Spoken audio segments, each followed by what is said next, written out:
Ducking is a common and sometimes essential technique in electronic music that is just as important in hardware as it is in software. Today I want to show you what I consider the best method for ducking on the Digitakt II and the Digitone II.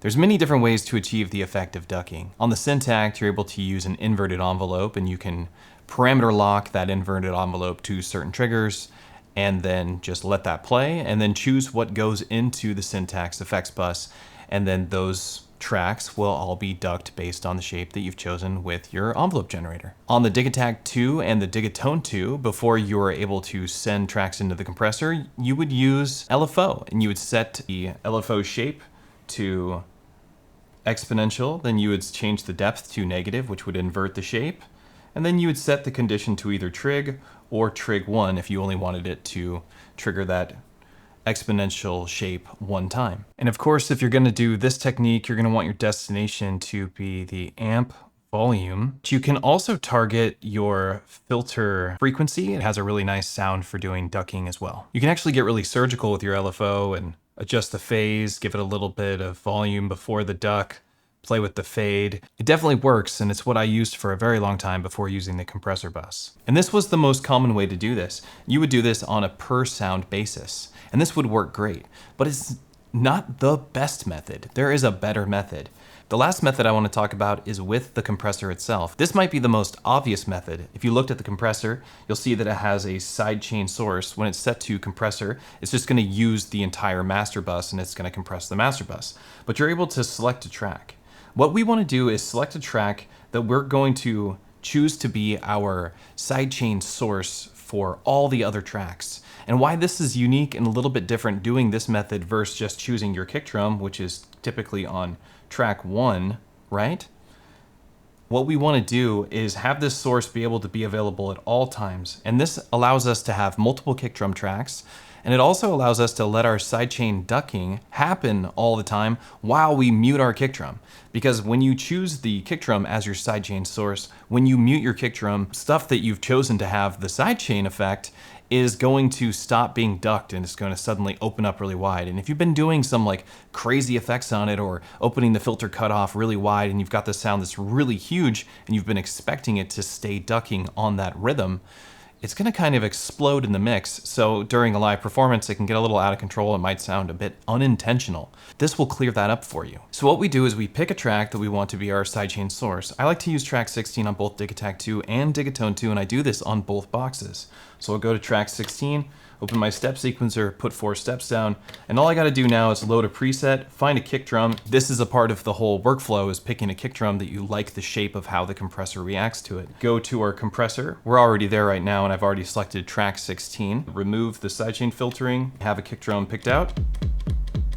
Sounds just fine to me. You can use any kick drum. Your kick drum is going to kind of choose the shape of your ducking, but you also can adjust the shape of your ducking with your attack and release in your compressor and how much threshold and how much ratio you apply. You want to make sure that your makeup gain is set to 0 because we're not trying to bring any volumes up with our compressor. We're literally just using it for ducking. So this is going to be our ducking bus.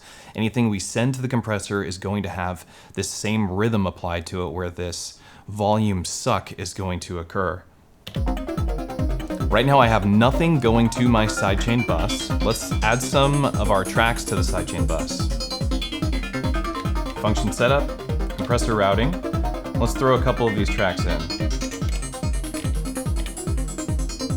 You can hear what it's done already. It's a very powerful effect. I can just have this track running, but when I don't want sidechain, I just unmute that and the tracks run free. When I want ducking, I bring that back into the mix.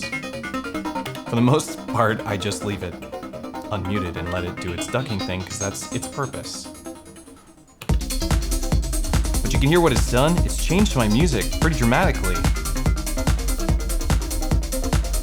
I think it sounds a lot better with the sidechain. I really like how it's creating a rhythm that's matching well with the kick drum for my Digitakt II. But I don't want this kick drum. That's the problem. So here's what we're gonna do. We're gonna go into our audio routing, 2 mains, and we're just gonna remove track 16 from the entire mix. We don't need to hear this. And that's actually how I have things set up on my Digitakt II as well. So its compressor bus is being used as a sidechain bus, and its compressor bus on the Digitone II also being used as a sidechain bus. This is how I have things set up. So let's talk a little further about why I would want to do this. So it's really important to me on my Digitakt that the sidechain isn't being triggered by my main kick drums, because those kick drums have their own rhythms. They're doing all sorts of different things. And if I throw down a whole bunch of kicks on that kick drum pattern, I'm not going to get that really thumpy, fun, 4 on the floor ducking that I like. I can program whatever I want on track 16 on both machines to be the rhythm for the ducking that I want, but I can have an independent ducking rhythm on track 16 versus the ducking rhythm that the actual kick would generate.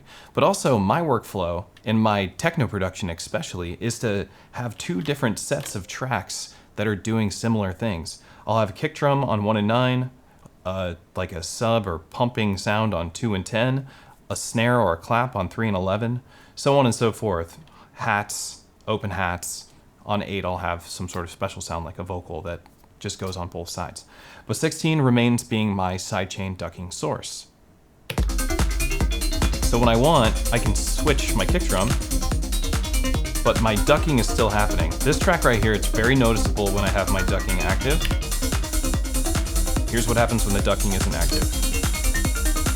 Doesn't sound right. I don't even want to hear that. This sounds great though.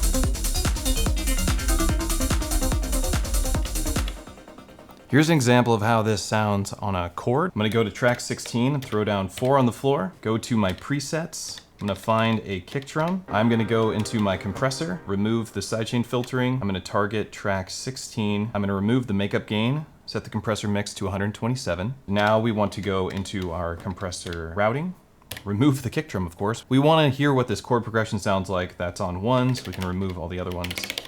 So this is what it sounds like to do this method on a chord progression. We can go over to our kick here and sounds great. So this is what I consider to be the best sidechain ducking formula. It's just going to enable you to have a much more polished sound, something that's much more akin to what you would accomplish on your DAW without having to be a slave to the screen. It's a much better sounding sidechain ducking when you use a compressor than it is when you use an envelope or an LFO to do it. It sounds pretty great with an envelope, actually, I'm not gonna lie. But when you use an LFO to do it, it's, you know, you're really trying to kind of emulate ducking. So I guess the last piece of this is, oh man, now I gotta say goodbye to my compressor, I wanna compress my mix. I honestly don't think that's such a big deal. I do think getting an external compressor, like something like the Poly Press, or maybe the Chase Bliss one, there's a lot of great small analog compressors that you can get that are stereo, that you can put at the end of chain for your devices. Not only are they better compressors because they're analog compressors, you get to do this technique and then have this compressed. And I think that that's really valuable. You can also compress in your Octatrack if you have an Octatrack or another Electron box that offers a compressor and lets you route the audio through that compressor, like the Tonverk, for instance, or Toneverk, whatever we want to call it. My name is Matthew, aka EZBOT. This has been an Electron tutorial on sidechain ducking for the Digitakt II and the Digitone II. I hope this was really helpful, and I hope it does actually influence you to do this technique in your music production, because I do think that it is just the best technique that is being offered to us right now. If you want to support this channel, visit patreon.com/EZBOT. If you want to get your hands on the performance templates that I make for the Octatrack, you can visit Patreon or coffee.com. You want to get these cool cables that I have here in the video, that's modbang.com. Another way to support this channel is to use the affiliate links that I have listed below. They do a really great job of taking care of this channel at no extra cost to you. Thanks again for watching, and I'll see you next time.